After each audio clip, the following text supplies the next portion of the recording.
She thought her best friend was living the dream. A rich husband, luxury cars, a perfect home. Until envy made her take her place, and she discovered too late the deep secret her friend had been hiding all along. Sandra and Anita grew up the way only true childhood friends do, sharing one life between two bodies. They lived in the same compound, running barefoot and braiding each other's hair every Saturday morning. Growing up didn't change them. They whispered their dreams to each other under the ceiling fan at night. Sandra wanted a simple, peaceful life, but Anita dreamed of grand things, big houses and expensive cars. By her final year in university, Sandra started catering small events to support herself. She was hardworking, kind, and focused on building her own small business. That was how she met Victor, a handsome, well-dressed young businessman. He complimented her food, then her smile. Before Sandra knew it, she was falling in love. Victor was everything she had prayed for: calm, respectful, and generous.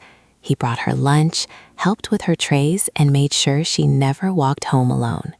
Months after graduation, Victor gave her the proposal most girls dream about: a candlelit dinner in Victoria Island, surrounded by roses and a silver ring that sparkled like the sun.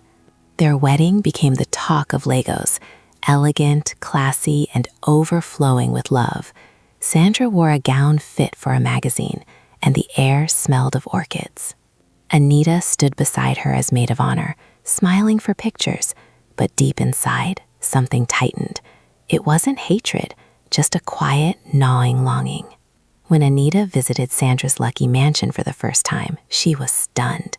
It was the world she had always dreamed about, a world Sandra had truly stepped into.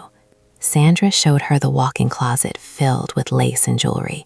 Anita felt bitterness rising, but she swallowed it, pretending her envy was just admiration. But the marriage wasn't perfect. Nights turned into waiting, with dinners going cold as Victor stayed out until 3 a.m., smelling of alcohol and other women's perfume. When Sandra finally asked where he had been, the slap came so suddenly she didn't even feel the pain at first. She froze, staring at him with newfound fear. Sandra mastered the art of makeup: concealer for her cheek, powder for her jawline, and long sleeves to hide the bruises. She smiled through the pain, pretending everything was perfect. Anita's admiration turned into desire, and desire turned into bitterness. She whispered to herself, "If that man were mine, I would treat him like gold. Sandra doesn't deserve this." Anita became more deliberate. She dressed elegantly, laughed loudly, and touched her hair whenever she visited, trying to catch Victor's attention, but he barely noticed. Desperate and consumed by envy, Anita visited an herbalist in the outskirts of Lagos. "I want Victor," she demanded. "I want him to leave his wife and love only me." The ritual began. The herbalist tied red and black threads and burned herbs while chanting.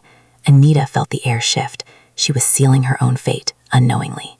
Things changed overnight. Victor became irritable and cold, and without warning, he dragged Sandra's bags outside and shut the door in her face. Anita believed the charm had worked perfectly. Within a week, she married Victor and entered the mansion, thinking she had finally claimed the life she deserved. But the charm didn't bring love. The first beating happened before the honeymoon. Anita realized that Victor wasn't a prize. He was a monster, and she was bound to him. Anita ran back to the herbalist, begging him to undo the spell, but he only looked at her with sad eyes. "It binds destinies. You cannot undo it." Broken and wrapped in bandages, Anita went to Sandra's small room in Sulia, collapsed on her knees, and sobbed, "Sandra, I am sorry. I destroyed everything." Sandra looked at her, then whispered, "Anita, I forgive you, but we can never be friends again." It was a forgiveness that brought peace, but also finality. Anita had to return to the mansion. She became a prisoner in the golden house she once envied, serving Victor's guests while he humiliated her openly. Anita lived with the consequences of her jealousy, a choice she could never undo. Meanwhile, Sandra found peace, a reminder that true luxury is not in material things, but in one's own heart.